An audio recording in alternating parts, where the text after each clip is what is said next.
All right, so today we are going to take a deep dive into the glucose goddess method. Okay. You're looking to kind of get a handle on your glucose levels, Right. and this method is really all the rage right now. It is. Um, I have to admit, some of the stuff I've read about it is pretty intriguing. It is fascinating. Yeah, how much buzz it's got. Yes, you want to get up to speed quickly and really understand how it all works. Exactly.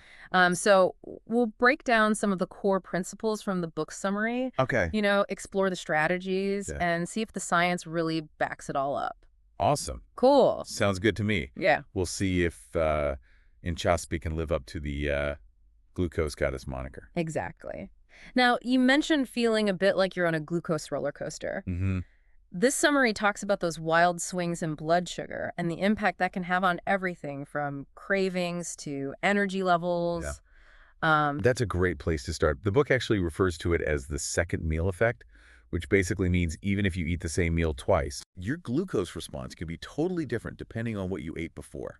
Oh, interesting. Like having a sugary drink before your pasta will send your glucose soaring compared to, say, starting with a salad. Okay, so it's not just about what we eat, but the order we eat it in. Yeah, That's why it's like mealtime strategy. that's right. It's really fascinating. Week one of the method focuses on what Inchauspé calls food order magic, which I know you were particularly curious about. Yeah, totally. The book basically argues that by strategically arranging the components of your meal, Okay. you can really flatten those glucose curves. All right, let's unpack this food order magic. Okay, What exactly does that look like in practice? so picture this.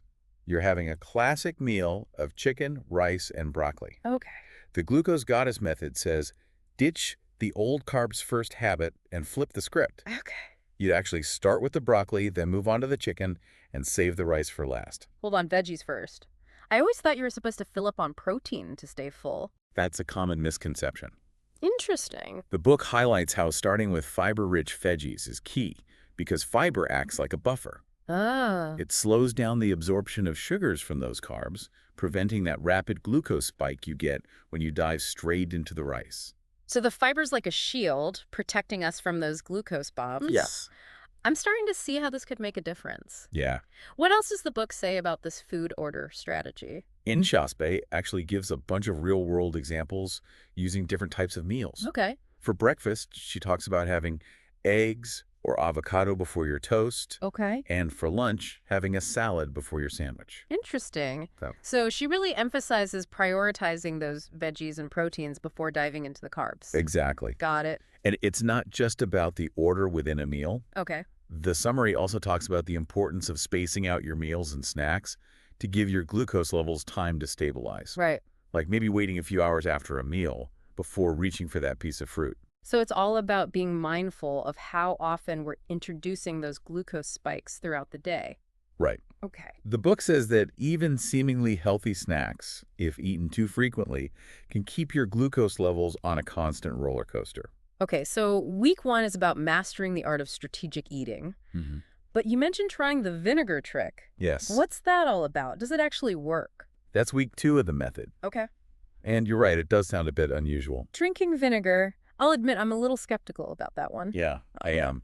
The summary explains how consuming a small amount of vinegar, like apple cider vinegar, before meals can help lower glucose spikes. Okay, but how does vinegar magically tame those spikes? Right. What's the science behind it? So apparently the acetic acid in vinegar is the key player here. Oh, okay. The book highlights studies showing that acetic acid actually slows down the rate at which your stomach empties into your small intestine. Mm. That, in turn, slows down the absorption of glucose into your bloodstream. So vinegar acts like a speed bump for those carbs, preventing them from flooding our system all at once. Exactly.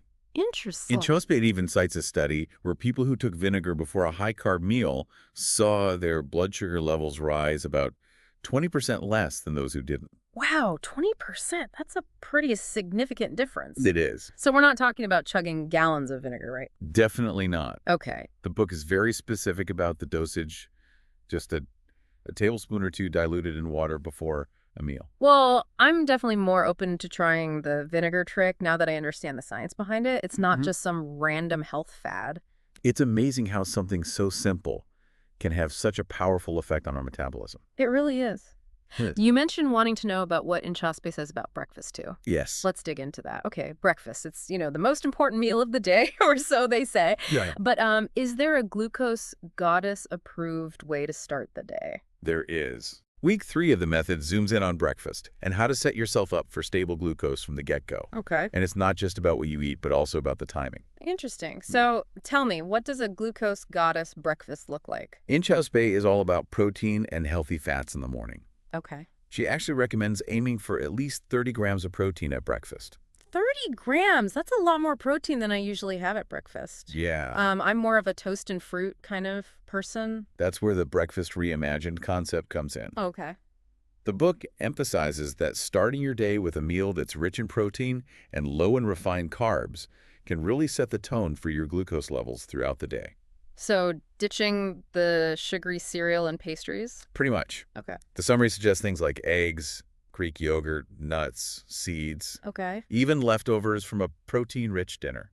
Leftovers for breakfast. Okay. I might need some convincing on that one. Yeah. But I get the idea of prioritizing protein and healthy fats. Does she explain why that's so important for glucose control? Absolutely. Okay. It's all about slowing down digestion and preventing those rapid blood sugar spikes that you can get from a carb-heavy breakfast. Right. That makes sense. So we're basically front-loading our day with protein to keep those glucose levels in check. What happens if we don't do that? What's the downside of a typical high-carb breakfast? According to Inchauspé, a high-carb breakfast can set off a cascade of glucose spikes and crashes throughout the day. Oh, wow. The summary calls it a blood sugar roller coaster that can lead to energy slumps, intense cravings, and even impact your mood and focus. Wow, I never realized how much my breakfast choices could affect my entire day. It's crazy. So trading my toast for eggs could actually lead to better concentration and fewer cravings? That's the idea. Wow. The book actually includes some pretty tempting breakfast recipes, too. Okay. So it's not just about choking down plain scrambled eggs every morning. Right. Think smoothies with protein powder and chia seeds or omelets loaded with veggies. Okay, those sound way more appealing than cold leftovers. Yeah. But I have to admit, I'm still a little intimidated by that 30-gram protein goal. Yeah. Any tips on how to actually hit that target? Inchauspé emphasizes that it doesn't have to be all at once. Okay. You can spread it out throughout the morning. Okay. For example, you can have Greek yogurt with nuts and berries for breakfast. Yeah. And then a hard-boiled egg as a mid-morning snack. Okay, that feels more manageable. Yeah. I like the idea of building up to that 30-gram goal. Mhm. So we've covered food order, vinegar, and now a protein-packed breakfast. Right. What's next on the glucose goddess agenda? Week 4 brings movement into the mix. Okay. It's all about what Inchauspé calls post-meal movement magic. Movement magic. This is getting more and more intriguing. Yeah. So does this mean hitting the gym after every meal? Not exactly. Oh, It's actually much simpler than that. Okay. The book emphasizes that even light activity, like a 10-minute walk after meals, can make a big difference. A simple walk? Seriously? That seems almost too easy. I know, right? But the science backs it up. Okay. The book explains how when you engage in physical activity, your muscles use glucose for energy. Right. So that post-meal walk actually helps to clear some of that glucose from your bloodstream, Okay. preventing those after-meal spikes. So instead of letting that glucose just hang out in our bloodstream, we're giving it a job to do. Yes, I like that analogy. it's a good one. Yeah. The book also mentions that this post-meal movement can improve your insulin sensitivity over time, which means your body becomes more efficient at using glucose. Okay, so it's not just about that immediate glucose lowering effect. It's about training our bodies to handle glucose better in the long run. Exactly. Does the book specify any particular type of movement?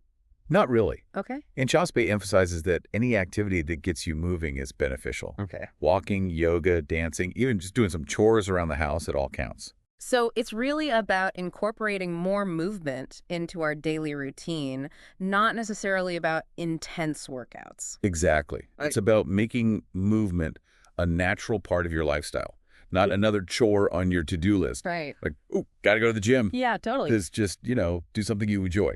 All right, so we've got these 4 weekly strategies: food order, the vinegar trick, a protein-packed breakfast, and post-meal movement. Right.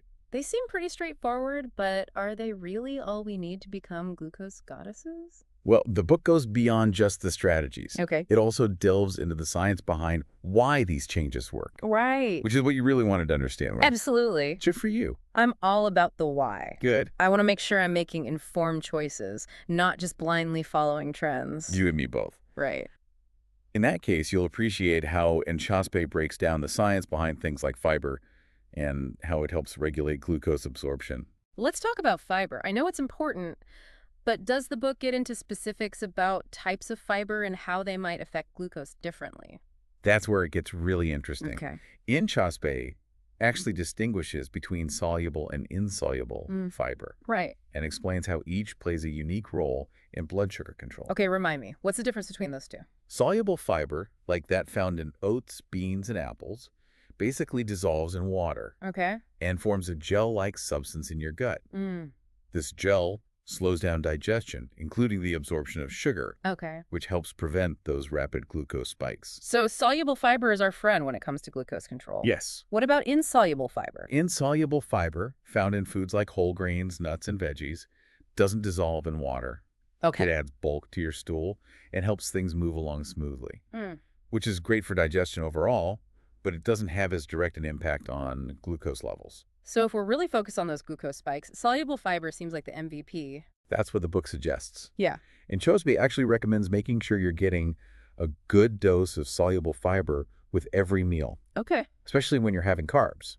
So maybe having oatmeal with berries for breakfast instead of just toast? Exactly. Or adding some beans to my salad at lunch. Right. You're getting it. Totally. It's about those small tweaks that can make a big difference. This whole deep dive is making me realize that there's so much more to think about when it comes to food than just calories or macros. Oh, no, right? It's so interesting. It's really fascinating how much nuance there is to it. Totally. That's one of the things I appreciate about the glucose goddess method. Yeah. It really encourages you to see food as information, not just fuel. I love that food is information. Yeah. So by paying attention to our glucose responses, we can learn how to make choices that nourish our bodies and optimize our energy levels. Precisely. Wow. It's like unlocking a secret code to better health. Yeah, it really is amazing how much we can learn about our own bodies by paying attention to these subtle signals. But I'm curious, the book summary mentions potential benefits beyond just better blood sugar control. Right. You were particularly interested in how this method could impact things like cravings and energy levels, right? Right. Those were big ones for you. Yeah. And the book definitely delivers on those fronts. Okay. Inchauspé argues that when you stabilize your glucose levels, you're essentially breaking free from those intense cravings that can, hijack your eating habits. That makes sense. So it's like those wild glucose swings are what trigger those urgent, gotta have it now cravings. Exactly. The book describes it as a vicious cycle. Okay. You experience a glucose spike, Right. followed by a crash, and that crash sends your body into a panic, craving quick energy in the form of sugar or refined carbs. Oh, wow. But by keeping those glucose levels steady, you're basically taking away the fuel that feeds those cravings. So no more feeling like a slave to sugar. That's a pretty compelling promise. It is. That's really great. The summary also highlights how stable glucose translates into more consistent energy throughout the day. Right. You mentioned struggling with those afternoon energy slumps. Yeah, totally. And Inchauspé suggests that's often linked to those glucose dips we've been talking about. So instead of reaching for another cup of coffee or a sugary snack for a quick energy boost, we're addressing the root cause by stabilizing our glucose. Precisely. It makes a lot of sense. The book claims that by following the glucose goddess method, you can experience a more sustained, even-keeled energy level without those dramatic peaks and valleys. That would be a game changer. Right. Imagine feeling energized and focused all day long. I know. That would be amazing. The summary even suggests that the method can lead to improved mental clarity and better sleep. Now, that would be a trifecta of benefits. Fewer cravings, more energy, and better sleep. I know, right? Sign me up. But wait, there's more. The book also dives into how this approach can impact your long-term health, Okay. particularly in terms of weight management and metabolic wellness. Okay, let's talk about that. I know a lot of people are drawn to this method for its potential weight loss benefits. Right. Does the book actually make those claims? It does, but it's not about quick fixes or drastic weight loss. Okay. Inchauspé explains how by improving your insulin sensitivity, which we know is enhanced by things like post-meal walks and prioritizing fiber. Right. Your body becomes better equipped to use glucose for energy instead of storing it as fat. So it's not about cutting out entire food groups or drastically restricting calories. Right. It's about creating a metabolic environment where your body is working with you, not against you. Exactly. I like that. And the summary even suggests that this approach can reduce the risk of developing chronic conditions like type 2 diabetes. That's huge. So we're not just talking about feeling better in the short term. We're talking about potentially preventing serious health problems down the road. Right. It's amazing. That's incredible. It's a pretty powerful message. Yeah. That by understanding how our bodies respond to glucose, we can take control of our health destiny in a profound way. You know, as we wrap up this deep dive, I'm struck by how simple yet impactful these strategies seem. No crazy diets, no extreme restrictions, Right. just a deeper understanding of how to work with our bodies. That's the beauty of it, isn't it? It's about making small, sustainable changes that can have a ripple effect on our overall well-being. I think you're right. It's not about becoming obsessed with every gram of sugar or turning our lives upside down. It's about finding a way to eat that feels good, Right. that supports our energy level, Yes. and that helps us feel our best. Absolutely. And who knows, maybe along the way, we'll all become a little bit more glucose goddess ourselves. That's a great goal to strive for. So, to our listener, we encourage you to explore this method further. Yes. Experiment with the strategies, Yeah. listen to your body's cues, and see how balancing your glucose might transform your own health journey. And remember, this deep dive is just the beginning. Right. There's a whole world of knowledge out there waiting to be discovered. Totally. So stay curious, stay informed, and keep asking those insightful questions. Absolutely. We'll catch you in our next deep dive. Awesome. Well, thanks so much for joining me for this deep dive. It was a pleasure. Likewise. Until next time, stay well. Thanks for tuning into Chapter 2, where we break down the best books to fuel your growth and learning. If this book caught your interest, check out the links in the description to get the audiobook at no cost.